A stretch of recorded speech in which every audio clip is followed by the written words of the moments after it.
Hello बच्चों, हमारा topic चल रहा था वेक्टर। और वेक्टर में हम जो आज पढ़ेंगे बेहतरीन टॉपिक है जो हम आज पढ़ने वाले हैं, वो आपके 12th में भी काम में आएगा। तो देखिए, आज जो हम पढ़ने जा रहे हैं वो है position vector. Position vector means स्थिति सदिश।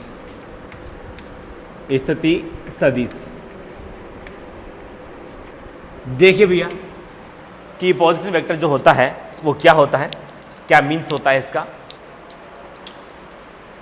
देखो, जैसे कि अगर मैं ये कहूँ कि मुझे उस दीवार की पोजीशन बतानी है तो मैं उसकी तरफ इशारा करूँगा कि वो रही दीवार।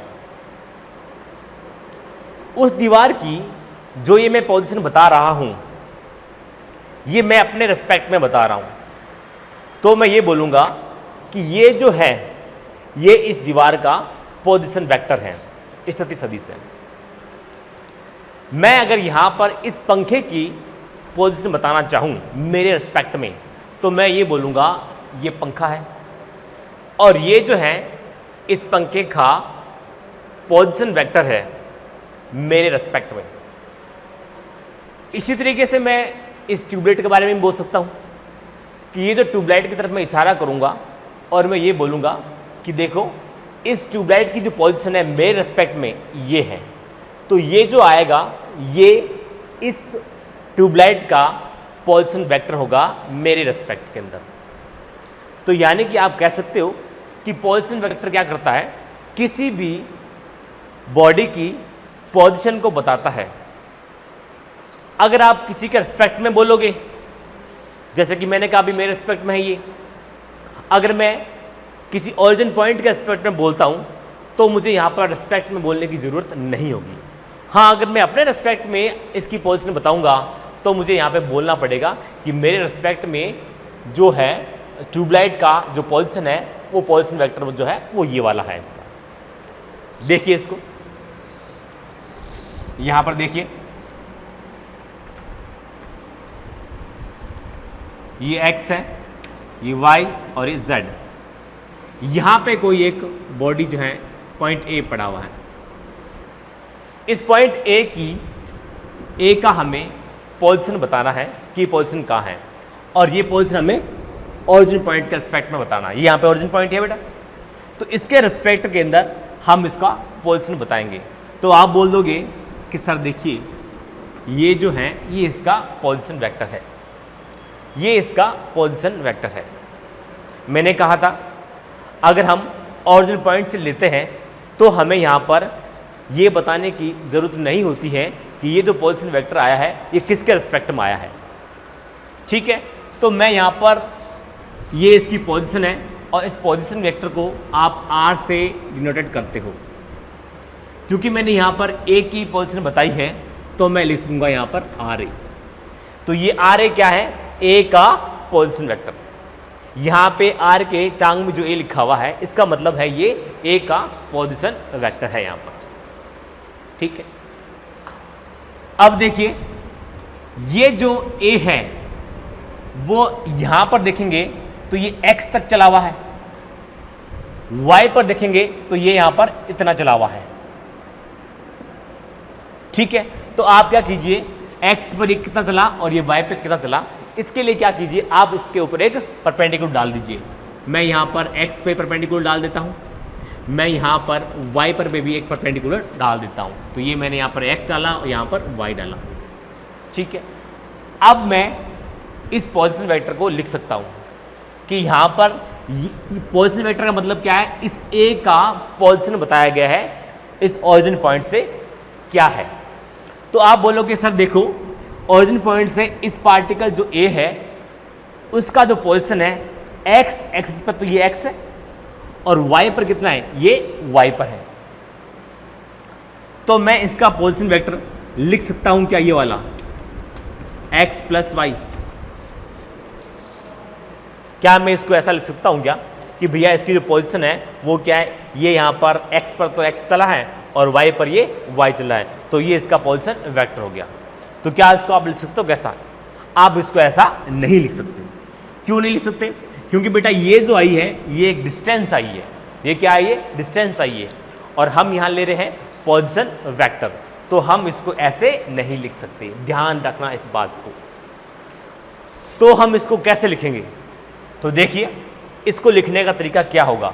आप देख रहे हो बेटा ये x जो है यहाँ पर, ये कौन सी डायरेक्शन के अंदर है? आई डायरेक्शन के अंदर, आई कैप डायरेक्शन है इसका, और ये जो y है यहाँ पर, ये यहाँ पर j कैप डायरेक्शन के अंदर है यहाँ पर।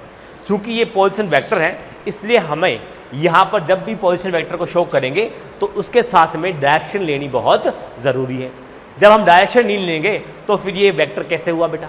तो यहाँ पर आपको डायरेक्शन लेनी पड़ेगी। तो अब आप इसको यूँ लिख सकते हो, पोजीशन वेक्टर को आप लिख सकते हो ऐसे, x आई कैप प्लस का y j कैप, ये इसका पोजीशन वेक्टर है। यहाँ पर ध्यान रखिए पोजीशन वेक्टर को हमेशा किसी के रिस्पेक्ट में शो करते हैं, लेकिन अगर उस पार्टिकल का आप पोजीशन वेक्टर ओरिजिन के रिस्पेक्ट में बता रहे हो तो यहाँ पर आपको विद रिस्पेक्ट शो करने की ज़रूरत नहीं होती, किसी के रिस्पेक्ट में बताने की ज़रूरत नहीं होती, आप इसको ऐसे लिख सकते हो।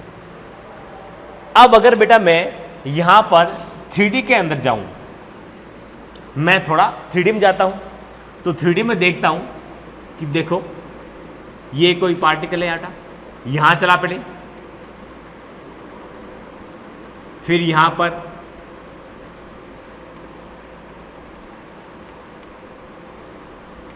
यूं चला बेटा वाई डायरेक्शन के अंदर, फिर ये चला यहाँ पर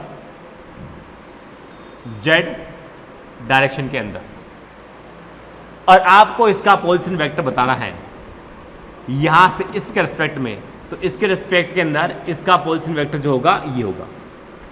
भाई आप किसी की पोजीशन को बताओगे, कैसे बताओगे? मैंने कहा ये जो ट्यूबलाइट जल रही है उसकी पोजीशन बताओ, तो आप इशारा करोगे वो रही ट्यूबलाइट, तो ये सर क्या है? पोजीशन वेक्टर है। मैंने कहा इस घड़ी की आप पोजीशन वेक्टर बताओ, आप मुझे पोजीशन बताओ, तो आप बोलोगे देखो वो रही घड़ी, तो ये सर क्या है? ये इसका पोजीशन वेक्टर है। तो ऐसे ही बेटा यहाँ से ये पार्टिकल यहाँ से यहाँ तक पहुँचा, तो अब इस पार्टिकल की जो है पोजीशन बताइए, तो आप बोलोगे ये रही इसकी पोजीशन, तो आप बोल दोगे ये यहाँ पर, ठीक है। तो यहाँ पर इसका आप पोजीशन वेक्टर लिखना चाहो, आप इसको ए पॉइंट बोल सकते हो, पार्टिकल ए नाम दे दिया आपने, तो ये इसका क्या है? पोजीशन वेक्टर है। तो आप इसको कैसे लिख सकते हो? इसको आप यूँ लिख सकते हो, देखिए x i cap plus y j cap, और ये यहाँ पर z k कैप, तो ये इसका पोजीशन वेक्टर हो गया, ठीक है। तो चूंकि यहाँ पर ये जो मोशन जो है इसका ओरिजिन पॉइंट से हुआ है, इसलिए यहाँ पर हमें किसी के रिस्पेक्ट में दिखाने की ज़रूरत नहीं है। लेकिन अगर ये किसी के रिस्पेक्ट में होता, मतलब ओरिजिन से स्टार्ट नहीं होता, तो हम इस पोजीशन वेक्टर को किसी के रिस्पेक्ट में बताते। जैसे कि मैंने ये कहा कि मेरे रिस्पेक्ट में इसका पोजीशन वेक्टर ये है, अगर मैं किसी और व्यक्ति के रिस्पेक्ट में पूछूंगा तो वो ये बताएगा। तो अब इसकी पोजीशन जो हमें बतानी है, ठीक है, तो आपको बताना पड़ेगा भी आप किसके रिस्पेक्ट में पूछ रहे हो। मेरे रिस्पेक्ट में पूछ रहे हो तो ये है, अगर ये आपके रिस्पेक्ट में पूछ रहे हो तो इसकी पोजीशन ये होगी, इस घड़ी की पोजीशन। यानी कि पोजीशन को बताने के लिए आपको यहाँ पर किसके रिस्पेक्ट में पूछ रहे हो, किसके सापेक्ष पूछ रहे हो, ये आपको बताना पड़ेगा। लेकिन अगर मोशन ओरिजिन से स्टार्ट हो रहा हो तो आपको यहाँ पर बताने की जरूरत नहीं है। इसके बाद देखिए मैं यहाँ पर लेता हूँ दो वेक्टर लेता हूँ, या कह सकता हूँ बेटा दो पार्टिकल लेता हूँ, और उन दो पार्टिकल को लेकर के मैं यहाँ पर इसको बताने जा रहा हूँ कि भैया देखिए, देखिए यहाँ पर देखिए ये इंपॉर्टेंट है बेटा, शुरुआत हमेशा इजी से होती है, आई कैप जे कैप के कैप, ये बेटा x है, ये y है, और ये z है।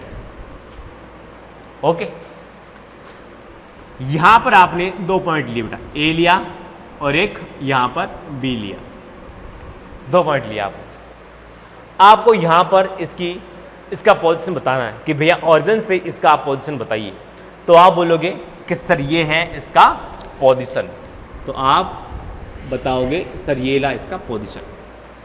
पोजीशन को आपको पता है बेटा किससे शो करते हैं, आर से शो करते हैं, और ये पोजीशन किसकी है, ए की है, तो आप इसकी एक की टांग, आर की टांग में ए लगाइए, तो हम बोल देंगे ये किसका पोजीशन है, वेक्टर है, ये ए का पोजीशन वेक्टर है। ठीक है, चलिए बी का बताइए ऑरिजिन से, तो आप बोलोगे सर देखो ये है, ये जो यहाँ पर बी का पोजीशन है, तो आप यहाँ पर ये बताया आपने यहाँ पर पोजीशन वेक्टर आर दिखाओगे, पोजीशन वेक्टर को आर से दिखाते हैं, क्योंकि बी का है इसलिए आप यहाँ पर बी लगा दोगे। ओके,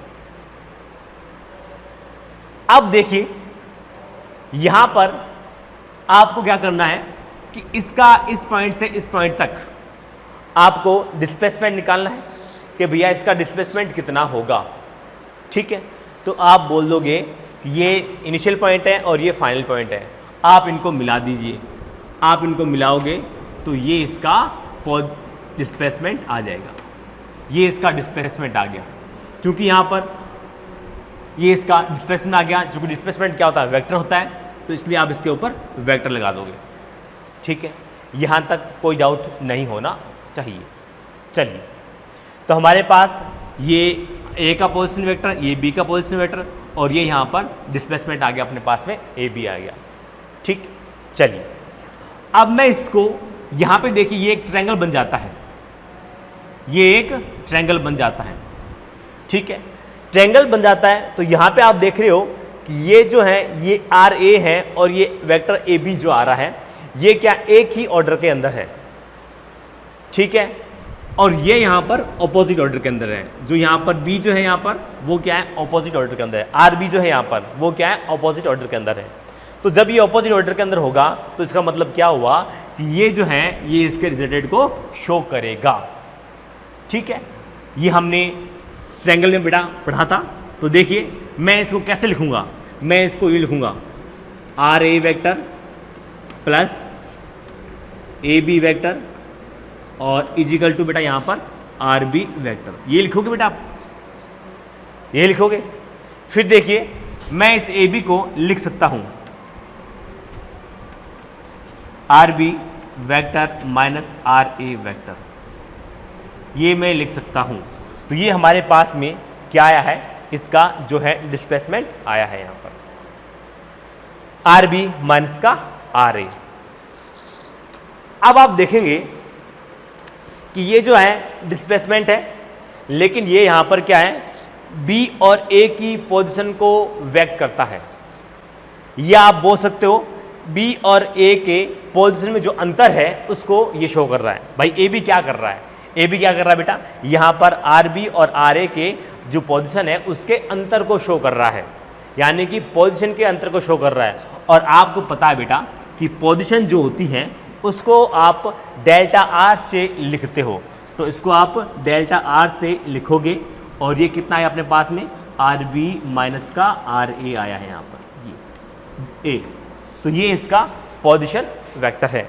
ठीक है, ये क्या है, इसका अंतर को शो कर रहा है, ये बी और ए के अंतर को शो कर रहा है, तो इसलिए हमने यहाँ पे इसको लिख दिया डेल्टा आर जो है आर बी माइनस का आर ए। इसमें बहुत ज़्यादा इंपॉर्टेंट बातें आएगी जो आपको ध्यान में रखना है, एक एक बात का यहाँ पर मीन्स होता है कि ये हम क्यों लिख रहे हैं, इसका क्या तरीका होता है, तो इसको ध्यान से देखिए। तो यहाँ पर अपने पास में पोजीशन वेक्टर आ गया बेटा कितना, delta R is equal to are B minus का आर ए निकल के आ गया, और ये इसका क्या है, पोजीशन वेक्टर है यहाँ पर। ठीक है, यानी कि इन दोनों की स्थितियों का अंतर है। तो आप यहाँ पे लिख सकते हो A B is equal to are B minus का आर ए, और इसको आप लिख सकते हो डेल्टा आर वेक्टर, लिख सकते हो इसको आप, बिल्कुल लिख सकते हो आप। फिर देखिए यहां पे ये आया क्या है, ये गौर करने वाली बात है। यहां पे ये क्या आया है, ये आया है देखो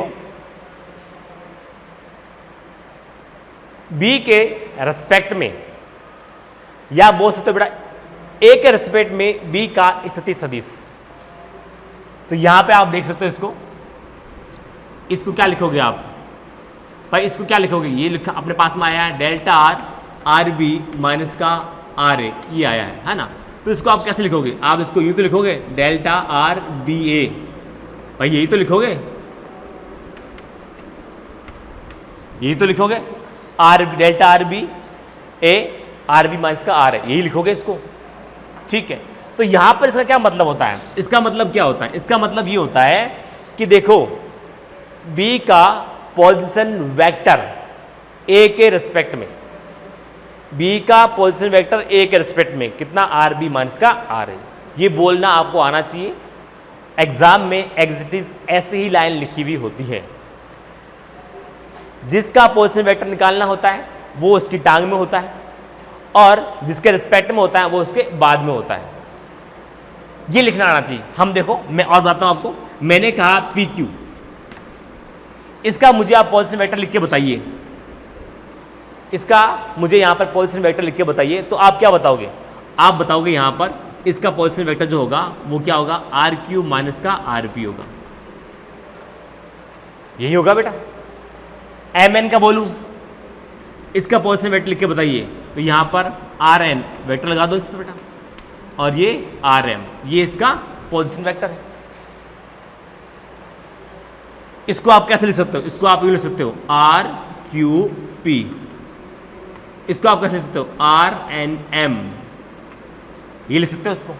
यानी कि इसका मीन्स क्या हुआ कि ये है Q का पोजीशन वेक्टर P के रेस्पेक्ट में, N का पोजीशन वेक्टर M के रेस्पेक्ट में, जो रेस्पेक्ट में है वो माइनस में जाता है, जो रेस्पेक्ट में है वो कहाँ आता है, माइनस के अंदर जाता है। तो यहां पर जो रेस्पेक्ट में वो कहाँ जाएगा, माइनस में जाएगा।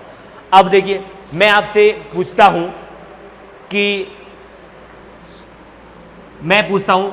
कि L का पोजीशन वेक्टर N के रेस्पेक्ट में बताइए। मैंने क्या कहा बेटा, L का पोजीशन वेक्टर N के रेस्पेक्ट में, तो आप लिखोगे R L N, ये लिखोगे। मैंने कहा L का पोजीशन वेक्टर N के रिस्पेक्ट में कितना होता है, R L N होता है। अब ये लिखना आपको आसान है, जो पहले आया वो पहले लिखो, बाद में आया वो बाद में लिखो। मैंने कहा W का S के रिस्पेक्ट में पोजीशन वेक्टर, W का S के रिस्पेक्ट में पोजीशन वेक्टर यही होगा। तो जिसके रिस्पेक्ट में कहा जाता है उसको आप माइनस कर दोगे, जो टांग में हो वो इसका पोजीशन वेक्टर होता है। ये पोजीशन वेक्टर किसका है, W का, किसके रिस्पेक्ट में, S के रिस्पेक्ट में। ऐसे यहां पर और ले सकते हो,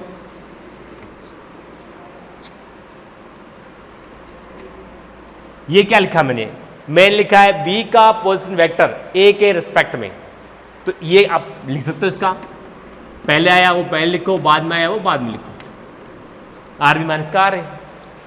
मैंने कहा D का पोजीशन वेक्टर C के रिस्पेक्ट में, D का पोजीशन वेक्टर C के रिस्पेक्ट में, ये लिखोगे आप, D का पोजीशन वेक्टर C के रिस्पेक्ट में, तो ये कितना होगा, आर डी वेक्टर माइनस का आर सी, ये लिखना आना चाहिए, ये लिखना आना चाहिए, क्योंकि वो ऐसे ही बोलेगा।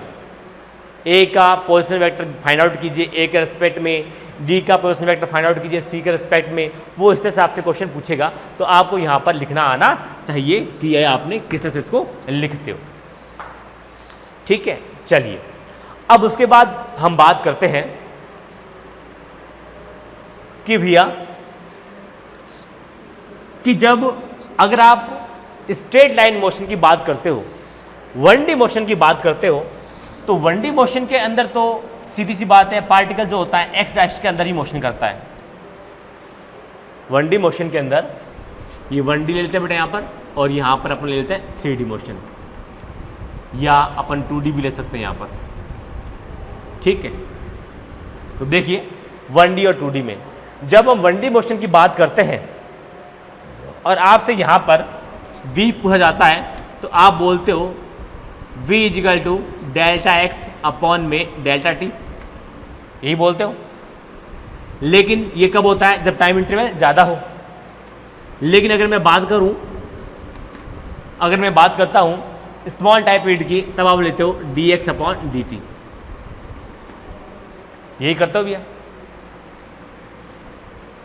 तो इसका मतलब ये हुआ कि जब हम 1D मोशन में आप जब मोशन करते हो 1D के अंदर या एक स्ट्रेट लाइन के अंदर मोशन करते हो, एक्स डायरेक्शन के अंदर मोशन करते हो, तब आप यहाँ पर डिस्प्लेसमेंट को या पोजीशन को आप एक्स से शो कर रहे हो, एक्स से शो कर रहे हो। लेकिन अगर मैं बात करूँ 2D या 3D के अंदर, तो देखिए v is equal to delta R upon delta t, ये करेंगे क्योंकि 2D और 3D के अंदर जो पार्टिकल जो होता है वो यहाँ पर एक डायरेक्शन में मोशन नहीं करता है, वो वहाँ पर एक्स वाई जेड आई जे के तीनों डायरेक्शन में मोशन कर सकता है वो। इसलिए यहाँ पर हम पोजीशन को डेल्टा एक्स से शो नहीं करेंगे, किससे करेंगे? डेल्टा आर से शो करेंगे, और हम लगाएंगे इसके ऊपर वेक्टर। ऐसे ही अगर मैं इसका इंस्टेंटेनियस फाइंड आउट करूं तो मैं यहां पर इसका लिखूंगा डी आर अपॉन में डी टी, ये लिखूंगा इसका। तो यहां पर आप समझ गए होंगे कि कभी तो डिस्प्लेसमेंट को आप, डिस्प्लेसमेंट क्या है बेटा? पोजीशन का डिफरेंस है, दो पोजीशन का अंतर है यहां पर, ठीक है। और ये पोजीशन वेक्टर भी क्या है? ये भी पोजीशन नहीं बताता है, किसी पार्टिकल की पोजीशन नहीं बताता है, क्योंकि इसको अपन डेल्टा आर से शो करते हैं, आर से शो करते हैं, इसको अपन एक्स से शो करते हैं, क्योंकि यहाँ पर जो पार्टिकल होता है वो एक ही एक्सेस पर मोशन करता है, एक्स पर। यहाँ पर ये अनेक डायरेक्शन में मोशन करता है, इस कारण इसको आप आर से शो करते हो। तो यहाँ पर पोजीशन वेक्टर जो है वो परिभाषित किया जाता है, और यहाँ पर जो है वो डिस्प्लेसमेंट को परिभाषित किया जाता है, फिर डिस्प्लेसमेंट बोला जाता है और यहाँ पर पोजीशन वेक्टर बोला जाता है, ठीक है। अब देखिए यहाँ पर मैंने बात की कि देखिए मेरे पास जो है आपको यहाँ पर बी के रिस्पेक्ट, सॉरी बी का पोजीशन वेक्टर ए के रिस्पेक्ट में फाइंड आउट करना है, तो उसको लिखोगे आप are B A, R B minus का आर ए, ये इस तरह से आप लिखोगे इसको। अब देखिए मैं अगर यहाँ पर एक चीज करता हूँ, देखिए तो मैंने यहाँ पर पोजीशन वेक्टर लिखा बेटा किसका? बी का, ए के रिस्पेक्ट में, और मैंने दिया यहाँ पर आर बी माइनस का आर ए, ये यहाँ पर मैंने लिख दिया, ठीक है। तो यहाँ पर आप देखोगे आप इन दोनों में टी का डिवाइड कीजिए। टी का डिवाइड करने का मतलब ये होता है कि इनका क्या हो जाएगा? डिफरेंशिएशन हो जाएगा। क्या हो जाएगा? डिफरेंशिएशन हो जाएगा इनका। अब देखिए हम कैसे करते हैं इसका, डी आर बी ए अपॉन में डी टी, और ये आर बी अपॉन में डी टी माइनस का आर ए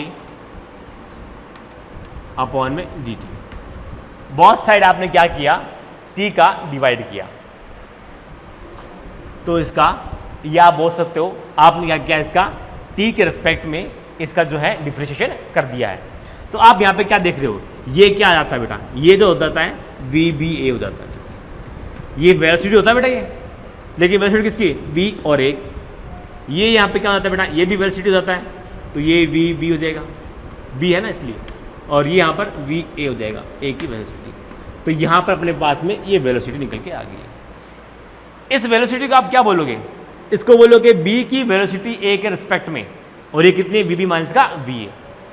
ये लिखना आना चाहिए, बी के रिस्पेक्ट में ए की, सॉरी बी की वेलोसिटी ए के रिस्पेक्ट में वी बी माइनस का वी ए।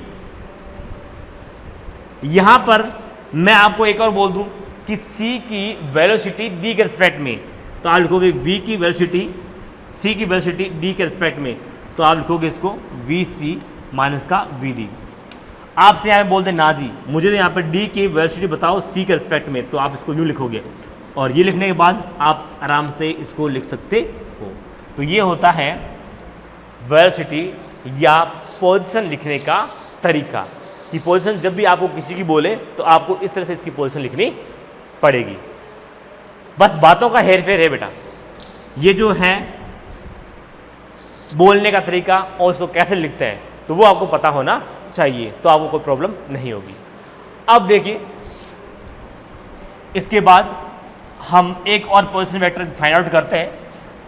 कंपोनेंट दिए हो आपको बेटा एक्स वाई जेड, ये सारे कंपोनेंट दिए गए हो, और आपको यहाँ पर इसका जो है पोजीशन वेक्टर फाइंड आउट करना है। तो कैसे करोगे? तो देखते हैं। देखो बच्चों, देखो मैंने अभी तक दो ए और बी दो ही लिए हैं यहाँ पर, ठीक है। और इसमें भी मैंने यहाँ पर x और y दो ही कोऑर्डिनेट ली है। मान लो मैं z भी ले लेता हूँ, तब क्या कहानी होती है वो अपन को देखना है। कैसे, देखिए x है बेटा, यहाँ पर y है और ये z है।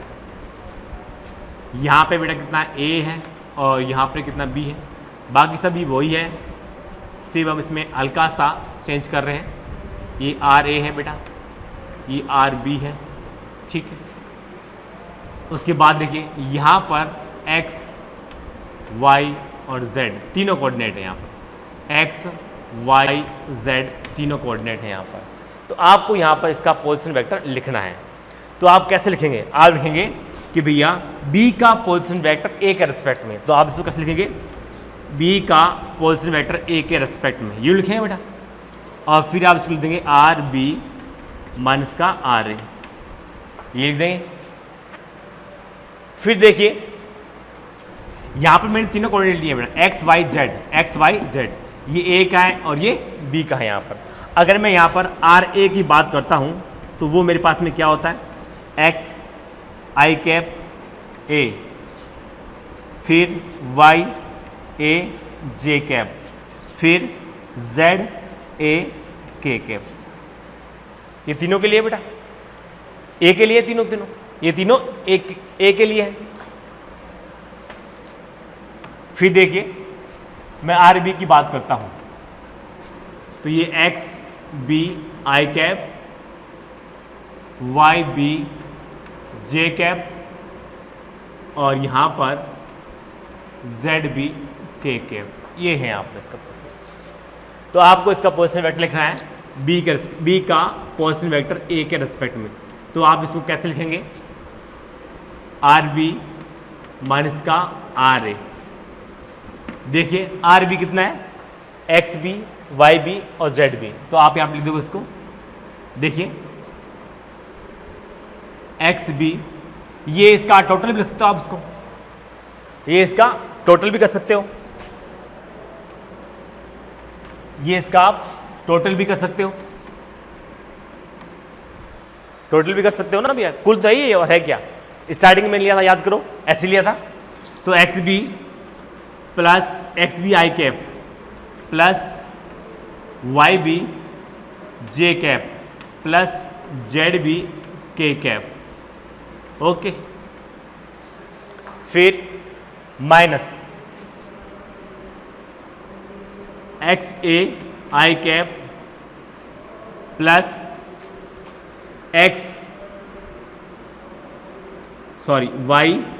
YA J cap plus ZA K cap. ये इनको आप कैसे लिख सकते हो, फाइनल माइनस का इनिशियल। भाई I में से तो I जाएगा, तो XB माइनस का XA और ये I कैप, यही होगा बेटा। फिर देखिए प्लस का डिफरेंस ले लेंगे इसका, YB माइनस का YA और ये J कैप। फिर आप ZB माइनस का ZA और ये K कैप, ये लिखोगे इसको आप, ठीक है। अब देखिए इसको आप क्या लिख सकते हो, डेल्टा x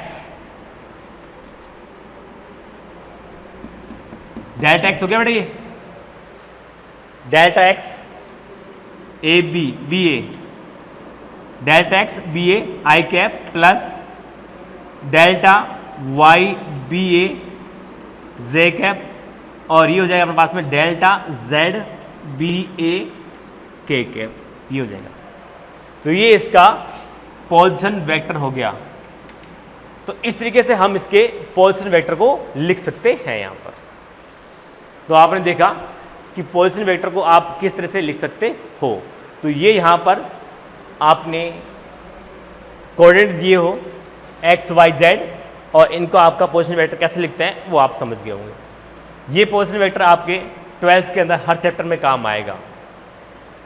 हमने यहाँ पर इसका लिखने का तरीका बताया, बोलते हैं तब हम इसको कैसे लिखते हैं।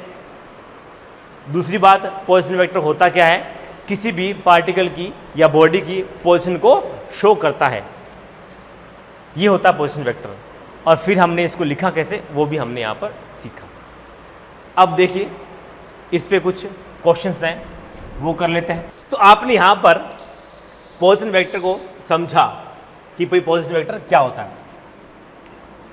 किसी भी वेक्टर का अगर आपको पोजीशन वेक्टर लिखना हो तो ये तरीका ध्यान में रखिएगा, आपका क्वेश्चन गलत नहीं होगा। नहीं तो पोजीशन वेक्टर के जो क्वेश्चंस होते हैं बच्चों से लगभग बेटा गलत हो जाते हैं। अब देखते हैं यहाँ पर कुछ क्वेश्चंस हैं वो करते हैं बेटा। देखो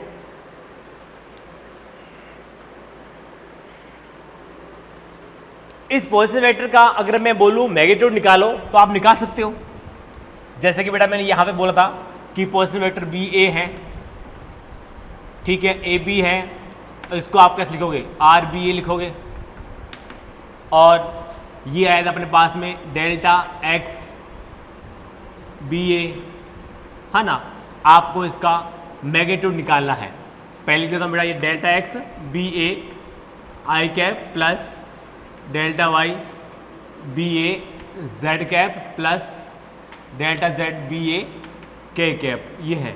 अगर मैं इसका मैग्नीट्यूड निकालना चाहूँ तो मैं कैसे निकाल सकता हूँ, देखिए आप इसको लिख सकते हो ए बी वेक्टर का magnitude equal to are B A का मैग्नीट्यूड, और अब आप इसको लिख सकते हो डेल्टा एक्स बी ए का whole square plus delta y B A का whole square plus delta z B A का होल स्क्वायर, और ये रूट के अंदर।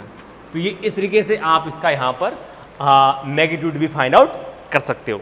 तो देखिए यहाँ पर आपने इसका मैग्नीट्यूड फाइंड आउट कर लिया है। अब हम इस पे डिपेंड जो क्वेश्चंस हैं वो करते हैं। मैग्नीट्यूड के लिए तो बस तरीका याद रखो, आप इसको प्लस करके इसका रूट ले लीजिए, स्क्वायर कीजिए और उसका रूट ले लीजिए, यही होता है इसका मैग्नीट्यूड। देखिए बच्चों अब क्वेश्चन कीजिए इसका। यहां पर a person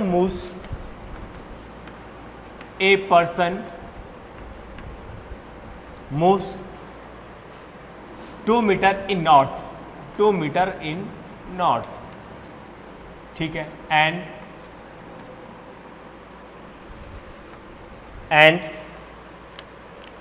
3 meter in west, and finally 6 meter and finally 6 meter in vertical upward, in vertically upward, in vertically upward, find first है कि आप इसका डिस्प्लेसमेंट फाइंड आउट कीजिए। डिस्प्लेसमेंट जो है वो आपको निकालना है। तो यहाँ पर आपको इसका डिस्प्लेसमेंट निकालना है कि भैया इसका डिस्प्लेसमेंट जो है वो कितना होता है। देखिए पहले ये कहा है कि ये जो पर्सन है वो 2 मीटर चलता है बेटा इन नॉर्थ डायरेक्शन, 2 मीटर, फिर वो 3 मीटर चलता है वेस्ट डायरेक्शन के अंदर, और फाइनली 6 मीटर जो है वो वर्टिकली अपवर्ड ऐसे चलता है। तो डिस्प्लेसमेंट फाइंड आउट करना है। तो देखिए पहले ये चलता कैसे है वो देखिए यहां पर।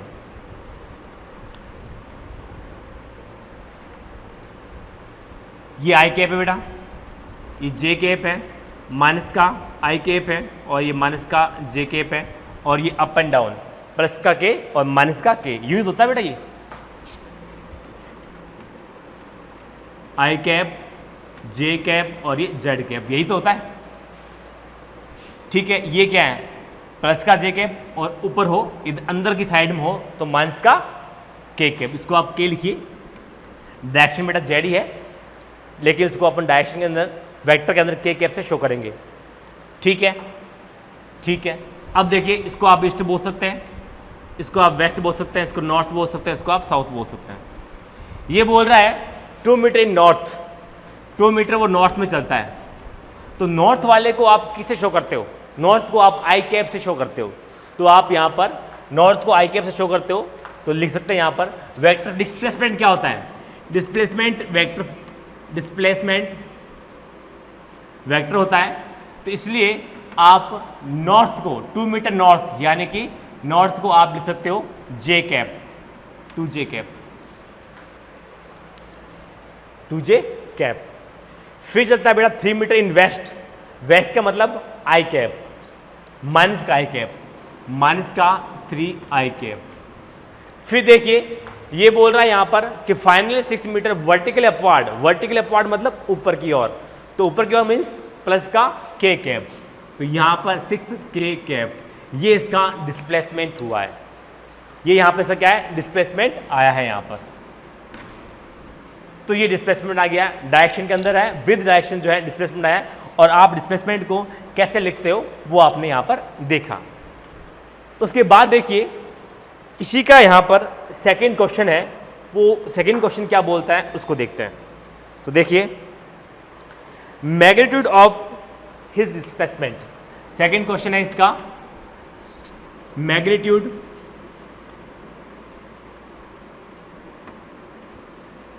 Magnitude of his displacement. तो यहां पर मैग्नीट्यूड ऑफ हिज डिस्प्लेसमेंट, तो देखते हैं इस डिस्प्लेसमेंट का आपको मैग्नीट्यूड निकालना है। तो यहां पर मैग्नीट्यूड ऑफ हिज डिस्प्लेसमेंट, तो जब भी मैग्नीट्यूड निकालना होता है तो आपको कुछ भी नहीं करना है, सिंपल सी बात है, आप क्या कीजिए, डिस्प्लेसमेंट है ये, इसका मैग्नीट्यूड लेना है, तो आप क्या कीजिए, इसका रूट ले लीजिए। तो देखिए 2 का स्क्वायर प्लस -3 का स्क्वायर करोगे तो कितना हो जाएगा? प्लस का हो जाएगा, और प्लस 6 का स्क्वायर, यही होगा। इसको सॉल्व कर दीजिए। 4 9 36, 4 9 36 कितना हुआ अपने पास में? 45 और 4 49 मीन्स 7। तो यहाँ पर ये 7 मीटर इसका डिस्प्लेसमेंट जो है वो 7 मीटर निकल के आया है। तो इस तरीके से आप इसका डिस्प्लेसमेंट जो है वो फाइंड आउट कर सकते हो। इसके बाद जो नेक्स्ट क्वेश्चन है वो क्या है? Distance travelled by the person. तो देखिए इसका थर्ड क्वेश्चन है, डिस्टेंस ट्रेवल्ड बाय पर्सन। तो इस व्यक्ति के द्वारा जो डिस्टेंस ट्रेवल किया गया वो कितना है? देखो भैया डिस्टेंस के अंदर हमें कुछ सोचने की जरूरत ही नहीं होती है, ठीक है, क्योंकि डिस्टेंस जो होती है वो क्या होती है? लेंथ ऑफ पाथ होती है। 2 मीटर वो कहाँ चला बेटा? नॉर्थ में चला। फिर उसके बाद 3 मीटर वो वेस्ट में चला। फिर बाद में वो 6 मीटर अपवार्ड चला। तो 3 + 2 एंड +6 कितना हुआ यहाँ पर? 6 3 9 2 11 कितना हुआ यहाँ पर? 11 मीटर। और ये 11 मीटर कैसे आया? आप इस डायरेक्शन को आप जोड़ दीजिए,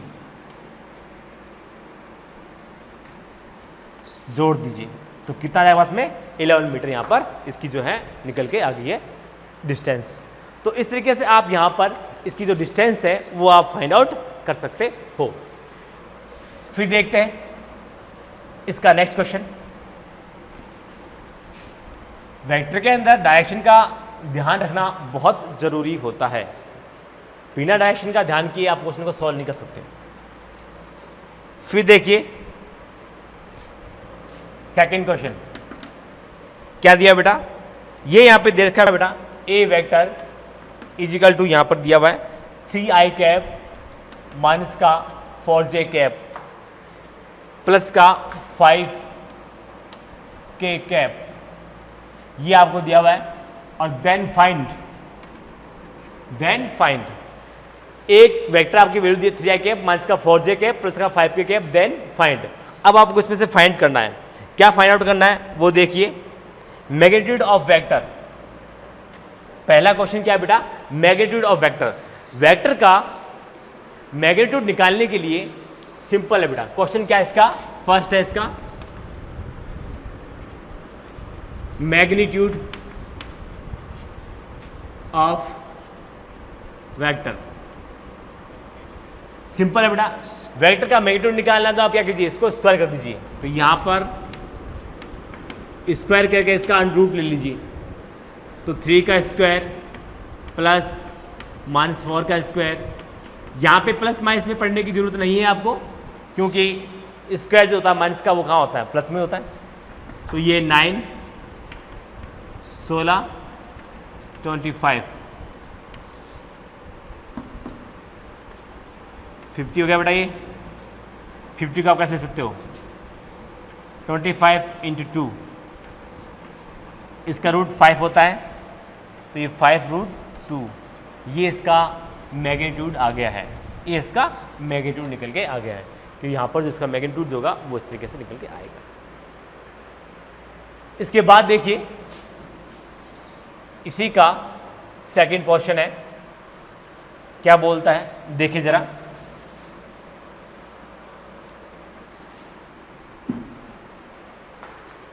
इसी का बेटा है डायरेक्शन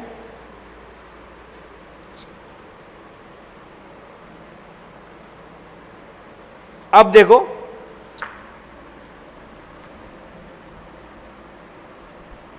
यूनिट वेक्टर अलोंग ए वेक्टर, ए वेक्टर के अलोंग आपको यूनिट वेक्टर फाइंड आउट करना है। तो यूनिट वेक्टर के लिए आप क्या करते हो, यही करते हो। तो आप यहां पे क्या देख रहे हो, ए वेक्टर आपके पास में पड़ा हुआ है दिस, और magnitude of this vector this. तो आप इसको यहां पर लिख सकते हो, देखिए 3i कैप माइनस का 4k कैप प्लस का 4j cap, sorry 4j cap minus का 4j कैप 5k कैप, और ये मैग्नीट्यूड 5√2, ये इसका जो है मैग्नीट्यूड निकल के आ गया है यहाँ पर।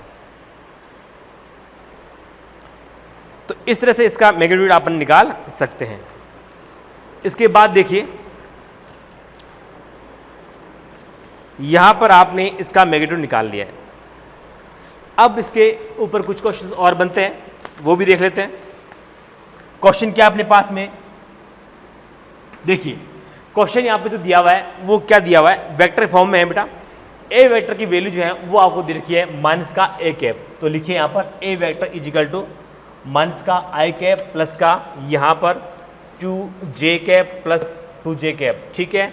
और फिर बी लिखा हुआ बेटा आपके पास में 2i कैप माइनस का 5j कैप, 5j कैप, और फिर सी लिखा हुआ आपके पास में 2i कैप माइनस का j कैप प्लस का यहाँ पर 4k कैप। ये आपके पास में क्वेश्चन है। और देखिए ए वेक्टर दिया हुआ बेटा माइनस का आई कैप प्लस का 2j कैप, बी वेक्टर दिया हुआ है 2 का, यहाँ पर आई कैप है ये, और माइनस का 5j कैप है, फिर सी है 2i कैप माइनस का j कैप प्लस का 4k कैप। और इसके अंदर क्वेश्चन क्या बात दिया, देखो A vector plus B vector plus C vector. Question क्या है यहाँ पर, ए वेक्टर प्लस का बी वेक्टर प्लस का सी वेक्टर, ये आपको फाइंड आउट करना है। तो यहाँ पर इसको ये फाइंड आउट करना है, किस तरह से फाइंड आउट करेंगे, तो देखो देखिए आप यहां पे इसे कैसे आप यहां पर इसका निकालेंगे। तो देखिए a प्लस बी प्लस सी इन तीनों को आपने ऐड कर रखा है, तो इसको आप डायरेक्टली ऐड कर सकते हो। तो 2 और 2 कितना हो गया बेटा, 4 हो गया। 4 में से अगर आप एक माइनस करते हो, ठीक है, क्योंकि माइनस का 1 है, तो 3i कैप हो जाएगा। तो कितना हो जाएगा ये 3i कैप। फिर देखिए j में जाइए बेटा, यहाँ पे देखिए माइनस का 1 और माइनस का 5 माइनस का 6, और ये प्लस का 2 है, माइनस का 6 प्लस का 2 माइनस का 4j, यही होगा। उसके बाद देखिए k में आइए, तो ये प्लस का 4k बचेगा, तो ये यहाँ पे क्या बचेगा, प्लस का 4k बचेगा। ये आपके पास में क्या आ गया बेटा, ये आया है आपके पास में a वेक्टर प्लस का b वेक्टर प्लस का c वेक्टर। ये निकल के आपके पास में आ गया है। इसी तरीके से यहाँ पर सेकंड जो है मैं आपको SW देता हूँ, आप यहाँ पर घर पे कीजिएगा इसको। इसी का पार्ट है बेटा, यहाँ पर सेकंड पार्ट है A वेक्टर माइनस का 2B वेक्टर प्लस का C वेक्टर, इसको आप सॉल्व कीजिए। हिंट दे देता हूँ आपको मैं कि इसको आप सॉल्व कैसे करेंगे। देखो सिंपल सी बात है, A माइनस का 2B प्लस का C। यहाँ पे आपने क्या किया बेटा, A plus B plus C किया है, इसका मतलब आपने तीनों को ऐड किया है यहाँ पर, ठीक है। यहाँ पे आप क्या करोगे, यहाँ पे आप करोगे पहले तो आप B को 2 से मल्टीप्लाई करोगे, ये B है, इसको आप 2 से मल्टीप्लाई करोगे, ठीक है, ये आ गया। उसके बाद क्या करोगे बेटा, A और C को तो क्या कर दोगे, आप ऐड कर दोगे, A और C का एडिशन कर दोगे, A और C का एडिशन कर दोगे। इसका एडिशन करने के बाद में फिर आप इसमें से जो B की वैल्यू आती है उसको आप उसमें से सब्ट्रैक्ट कर दोगे, इसमें से आप उसको सब्ट्रैक्ट कर दोगे, तो आपके पास में जो है A माइनस का 2B प्लस का जो C वेक्टर है वो निकल के आ जाएगा। तो इस तरीके से आप इस क्वेश्चन को सॉल्व कर सकते हो, ठीक है। फिर बाद में आप इस तरीके से कई क्वेश्चन और भी ले सकते हैं। मैं आपको एक और SW दे देता हूँ। यहाँ पे देखिए थर्ड A वेक्टर माइनस का B वेक्टर और माइनस का 2C वेक्टर, ये आपको दे दिया, ठीक है। तो इस तरह से आप इस क्वेश्चन को सॉल्व कर सकते हो। मैं इन दोनों के 6 क्वेश्चन हैं, इसके मैं यहाँ पर आंसर लिख देता हूँ ताकि आपको कोई दिक्कत ना हो, ठीक है। तो मैं यहाँ पर सेकंड का आंसर लिख रहा हूँ। देखिए आंसर सेकंड का जो आंसर आया है मेरे पास में, माइनस का 3i कैप प्लस का 11j कैप प्लस का 4k कैप, और ये थर्ड का जो आंसर है, थर्ड का जो आंसर है यहाँ पर देखिए, यहाँ पर